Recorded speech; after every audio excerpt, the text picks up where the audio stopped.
చేస్తున్న సప్త శనివార వ్రతంలో 4గో శనివారం పూజ ఎలా చేశాను, ఎలా జరిగింది అనేదంతా కూడా ఈ వీడియోలో క్లియర్‌గా చెప్తాను. ఇంకా మీరు అడిగిన కొన్ని డౌట్స్ కూడా క్లారిఫై చేస్తాను. Welcome back to our channel Mrs Shiva daily vlogs. First అయితే వంటలు చూపిస్తున్నాను అనుకుంటున్నారు. ఇది లాస్ట్‌లో తీసిన పిక్ అనమాట. పూజ అంతా అయిపోయిన తర్వాత భోజనాలు అయి పెట్టుకునేటప్పుడు తీసుకున్న పిక్ అనమాట. ఫస్ట్ అయితే ఈరోజు పూజ చాలా జరిగింది. అయితే ఫస్ట్ నేను పీఠంకి పసుపు రాసి బొట్లు పెట్టేసుకుని, ఇదైతే మా పాప చేస్తుంది. ఇంట్లోనే ఉంది. తను కొంచెం హెల్ప్ చేస్తుందనమాట. తర్వాత మనకు కావాల్సినట్లు అక్షింతలైతే కలుపుకొని పక్కన పెట్టేసుకోవాలి. ఇప్పుడు ప్రమిదలు అంటే మనము పిండి దీపాలు పెట్టుకుంటాం కదా! ఆ పిండి దీపాలు నార్మల్‌గా వీటి మీద పెట్టేసుకోవచ్చు తమలపాకుల మీద. బట్ నేనేం చేశానంటే చిన్న దీపాలు పెడదాం ఈరోజు అని చెప్పేసి ప్రమిదలు పెట్టుకుని దానికి పసుపు బొట్లు పెట్టుకుని వాటిల్లో అయితే ఈ పిండి దీపాలనేది పెట్టాను. పిండి దీపాలకి నేను నామాలు పెట్టను. ఎందుకంటే ఆ పిండి దీపాలు కొండెక్కిన తర్వాత మేమే తీసుకుంటాం అవి ప్రసాదంగా. ఇంకా వాటికి పసుపు బొట్లు అయి పెడితే తినలేం కదా! అందుకని చెప్పేసి వాటికి మేమేం ఈ విధంగాను పసుపు బొట్లు అయ్యేం పెట్టమనమాట. నార్మల్‌గా దీపం తయారు చేసుకొని అక్కడ పెట్టేసుకుంటాం. ఇట్లా కుందుల్లో పెట్టేసాను. ఇదంతా కూడా పూజ బిఫోర్ ప్రిపరేషన్ అనమాట. తర్వాత ప్రసాదాలన్నీ ప్రిపేర్ చేసుకొని ఒక ప్లేట్‌లో పెట్టుకొని పక్కకి పెట్టేసుకుంటాను. అంటే దేవుడి దగ్గర పెట్టను. ఒక పక్కకి పెట్టుకుంటే తర్వాత పూజ అయిపోయిన తర్వాత ఆరగింపు టైంలో అప్పుడైతే స్వామివారికి ఆరగింపుకైతే పెట్టేస్తాననమాట. ఫస్ట్ ఇవన్నీ రెడీ చేసుకొని పక్కకైతే సెర్వ్ చేసుకుంటాను. ఫస్ట్ అన్నీ ప్రిపేర్ చేసుకుంటే పూజ అనేది ఈజీగా చేసుకోగలుగుతాము. అప్పుడే కొంచెం అంటే టెన్షన్ లేకోకుండా పూజ ఈజీగా అయిపోతది. అందుకని ముందల ఏం చేసుకోవాలి ఏంటి అన్నీ కూడా వన్ బై వన్ అన్నీ ప్రిపేర్ చేసుకొని ఒక దగ్గర పెట్టేసుకుంటే నీట్‌గా అయితే పూజ అయిపోతది. ఏ టెన్షన్ లేకోకుండాను. ఇంకా ఫస్ట్ పీఠం పెట్టుకొని పీఠం మీద పసుపు కలర్ క్లాత్ వేసుకోవాలి. నేనైతే పసుపే యూజ్ చేస్తున్నాను. చాలామంది చాలా కలర్స్ యూజ్ చేస్తారు కానీ పసుపు యూజ్ చేస్తే మంచిది. ఇంకా కలశం కోసం అయితే కొన్ని నీళ్లు వేసి దానిలోకి కొంచెం పసుపు, కొంచెం కుంకుమ, అక్షింతలు, ఒక రూ. 1 కాయిను, తులసి దళము, ఒక పువ్వు వేసేసి ఇంకా తమలపాకులు 4 వైపులా 4 తమలపాకులు పెట్టుకొని రెడీ చేసుకుంటున్నాను. కలశానికి కొబ్బరికాయ పెట్టేసుకొని. పూజలో కలశం ఆనవాయితీ లేని వాళ్ళు కలశం అవాయిడ్ చేయొచ్చు. ప్రాబ్లమ్ ఏం లేదు. మాకుంది కాబట్టి నేనైతే కలశం కూడా పెట్టుకుంటాననమాట. మనకు కలశం ఆనవాయితీ లేకపోతే కలశ పూజ చేయాల్సిన అవసరం లేదు. కలశం పెట్టి కలశానికి పూజ చేయవలసిన అవసరం లేదు. ఇంకా పసుపు గణపతిని అది కూడా రెడీ చేసుకొని పెట్టుకోవాలి. అయితే మనం గంధంతో బొట్లు పెట్టుకుని తర్వాత కుంకుమతో బొట్లు పెట్టుకుని మనకి ఎట్లా వీలైతే అట్లా అలంకరణ అయితే చేసుకోవాలి. ఇంకా స్వామివారికి కూడా అలంకరణ అయితే చేసుకోవాలి. నేను అలంకరణ అంటే పెద్దగా ఏం చేయలేదు. నార్మల్‌గా ఈరోజు అయితే స్పెషల్‌గా చేశాను. ఎప్పుడూ లేక కాకుండా నార్మల్‌గానే చేసుకున్నాను. తులసి దళంతో మాల అయితే ప్రిపేర్ చేశాను. ఫస్ట్ అయితే అది అలంకరించాను. తర్వాత ఈరోజు మందారాలైతే నాకు దొరికాయి. మందారాలతో అయితే స్వామివారిని చక్కగా అలంకరించుకున్నాను. ఈ వారము 4గో వారం కదా! 4 పిండి దీపాలైతే ప్రిపేర్ చేసుకున్నాను. అంటే మొదటి వారం ఒక పిండి దీపం పెట్టుకున్నాను. రెండో వారం 2 పిండి దీపాలు, మూడో వారం 3 పిండి దీపాలు. ఇది 4గో వారము. అందుకని ఈరోజు 4 పిండి దీపాలు పెట్టుకున్నాను. ఒక్కొక్క పిండి దీపంలో 7 ఒత్తులేసి అయితే వెలిగిస్తాను. ఈరోజు 4 4 ఒక్కొక్క దానిలో 7 ఒత్తులు వేసి వెలిగించుకున్నాను. అయితే ఫస్ట్ అయితే నార్మల్ దీపారాజన కుందులుంటాయి కదా! వాటిల్లో ఒక దానిలో 2, ఒక దానిలో 3 ఒత్తులు వేసుకొని నార్మల్ దీపారాజనైతే ఫస్ట్ చేస్తాను. పిండి దీపాలైతే ఫస్ట్ ఎలిగించను. ఫస్ట్ వినాయకుడి పూజ అంతా అంటే వినాయకుడు ప్రతిష్ఠించుకుని, ఆయన్ని ఆవాహనం చేసుకుని, ఆయనకి ఆచమనీయం అన్నీ సమర్పించుకుని, ఆయనకి తాంబూలం అంతా వినాయక పూజ అయిన తర్వాత అప్పుడైతే అంటే నేను పిండి దీపాలైతే వెలిగిస్తాను. ఫస్ట్ వినాయకుడి కోసమైతే నార్మల్ దీపపు కుందులుంటాయి కదా! ఆ దీపపు కుందులైతే వెలిగించేస్తాననమాట. ఫస్ట్ అయితే నేను పిండి దీపాలు వెలిగించను. ఫస్ట్ గణపతి పూజ చేసుకున్న తర్వాతే వెంకటేశ్వర స్వామికి పూజ చేసుకోవాలి. ఏ పూజకైనా సరే ఫస్ట్ అయితే గణపతిని పూజ చేసుకోవాలి. ఆయనకి ఫస్టు చందనము, కుంకుమ సమర్పించుకోవాలి. చందనం, కుంకుమ సమర్పించుకుని, పువ్వులు సమర్పించుకుని, ఇంకా ఆయన పూజ అంతా అదంగ పూజ అవన్నీ చేసుకోవాలి. మనకు వచ్చినట్లు చేసుకోవాలి. చాలామందికి మంత్రాలు చదవడము అలాంటివి రాకపోతే శ్లోకాలు అవన్నీ రాకపోతే మనము నార్మల్‌గా చెప్పుకుంటా చేసేసుకోవడమే. పుష్పం సమర్పయామి, గంధం సమర్పయామి, అక్షంతం సమర్పయామి ఇట్లా చెప్పుకుంటూ చేసేసుకోవచ్చు. ప్రాబ్లమ్ ఏం లేదు. అంటే మనకి ఎలా వస్తే అలా చేసుకోవచ్చు. శ్లోకాలు ఇవన్నీ రాకపోయినా పూజ చేసుకోవచ్చు. చేసుకోవచ్చు. నార్మల్‌గా అయినా చేసుకోవచ్చు. ప్రాబ్లమ్ ఏం లేదు. వస్తే అలా చేసుకోవాలి. రాకుంటే నార్మల్‌గా చేసుకున్నా ఏం కాదు. నాకు వస్తే కాబట్టి నేను అన్నీ చదువుకుంటా అయితే చేస్తాను. అందులో నేను ఒక్కదాన్నే చెయ్యను కదా! నాకు మా హస్బెండ్ నేనిద్దరం కలిసైతే ఈ పూజ చేసుకుంటాము. వ్రతం కాబట్టి దంపతులిద్దరూ చేసుకుంటే మంచిదని మేమిద్దరం కలిసైతే చేసుకుంటున్నాం. ఫస్ట్ నుంచి మేమిద్దరం కలిసి చేసుకోవాలని ఎన్నో ఇయర్స్ నుంచి వెయిట్ చేశాను. ఇంకా అది ఇప్పటికైతే కుదిరింది. అందుకని ఇద్దరం కలిసైతే చేసుకుంటామనమాట. ఇంకా నేను ఈ పిండి దీపాల్లో నేను ఆవు నెయ్యి ప్లస్ నువ్వుల నూనె 2 కలిపైతే వేస్తున్నాను. ఒకటే వేయటం లేదు. ఈ వత్తులన్నీ వేసి జస్ట్ అలా పెట్టుకుంటాననమాట. ఇప్పుడైతే వెలిగించను. ఇప్పుడు నార్మల్ దీపారాజన కుందులుంటాయి కదా! వాటిల్లో దీపాల వరకే వెలిగిస్తాను. ఈ పిండి ప్రమిదలైతే వెలిగించను.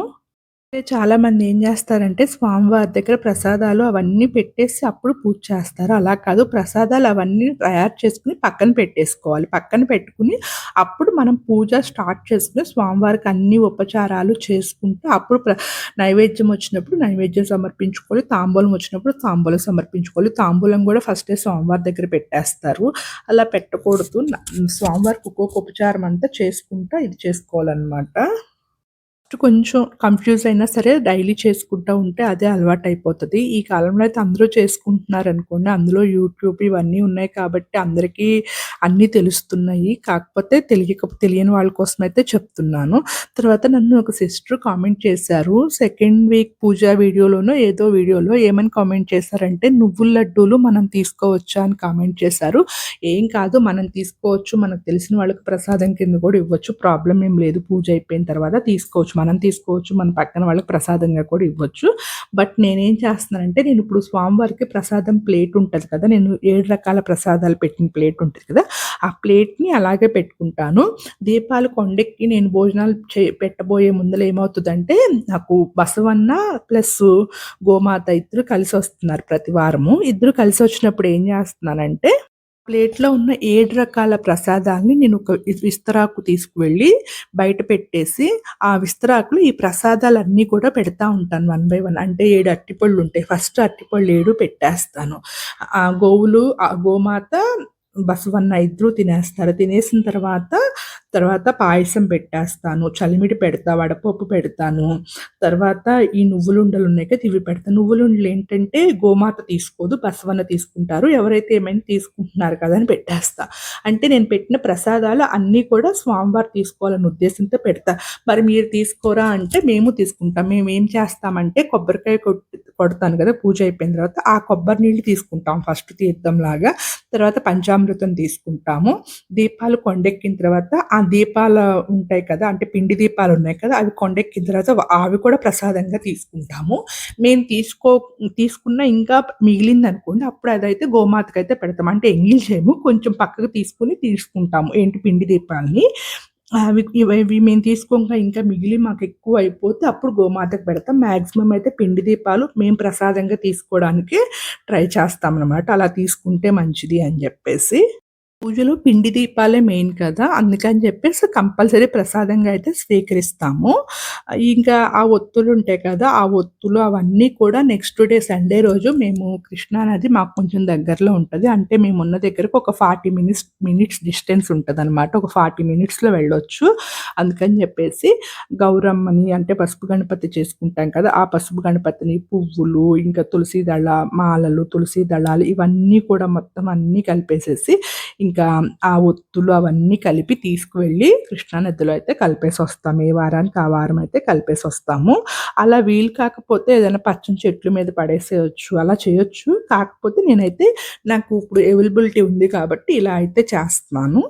గణపతి పూజ కంప్లీట్ అయ్యి స్వామివారికి ప్రసాదం పెట్టి తాంబూలం సమర్పించి అంతా అయిపోయిన తర్వాత అప్పుడు కలశారాధన చేసి అప్పుడైతే నేను ఈ 7 దీపాలు అంటే పిండి దీపాలు ఉంటాయి కదా! 7 ఒత్తులు వేసుకున్న పిండి దీపాలు అవైతే వెలిగించుకుంటాను. వెలిగించుకున్న తర్వాత స్వామివారికి స్వామివారిని ఆవాహనం చేసుకున్న తర్వాత ఫస్ట్ అయితే వెంకటేశ్వర అష్టోత్తరం చేసుకుంటాను. వెంకటేశ్వర అష్టోత్తరం ఈరోజైతే బిల్వపత్రాలతో చేశాము. బిల్వపత్రాలతో చేసిన తర్వాత మహాలక్ష్మి అష్టోత్తరం వచ్చేసి తులసి దళాలతో చేశాము.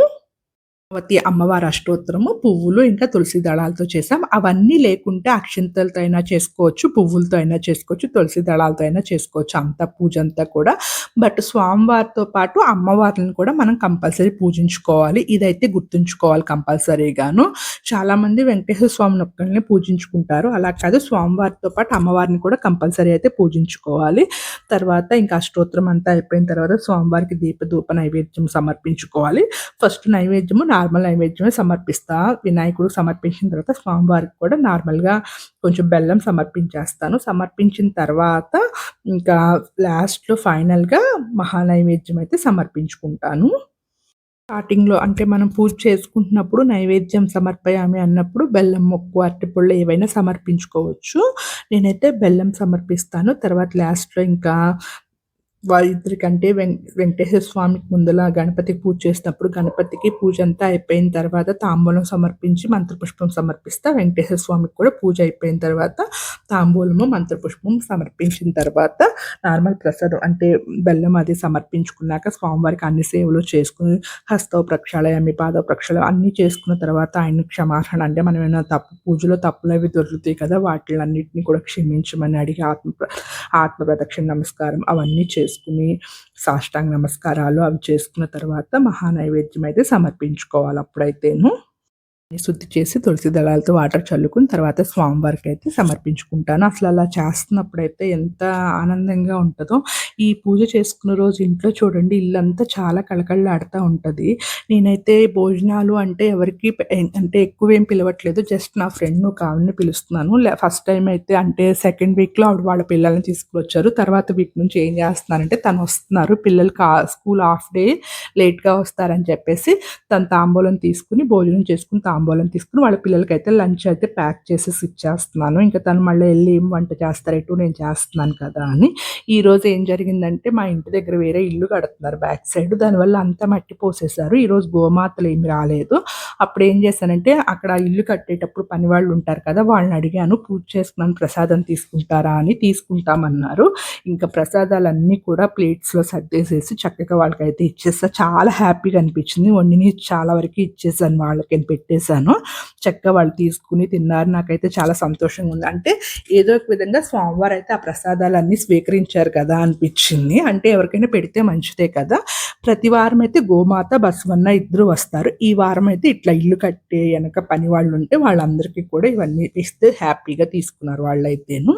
ఈరోజు నా పూజ అయితే ఇలా జరిగింది. చాలా హ్యాపీగా ఉంది. 4th వీక్ పూజ అయితే ఇలా కంప్లీట్ చేసుకున్నాను. ఇంకేమైనా డౌట్స్ ఉన్నా కామెంట్ చేయండి. నాకు తెలిస్తే కంపల్సరీ అయితే క్లారిటీ ఇస్తాను. Thank you for all. Please like, share and subscribe to my channel.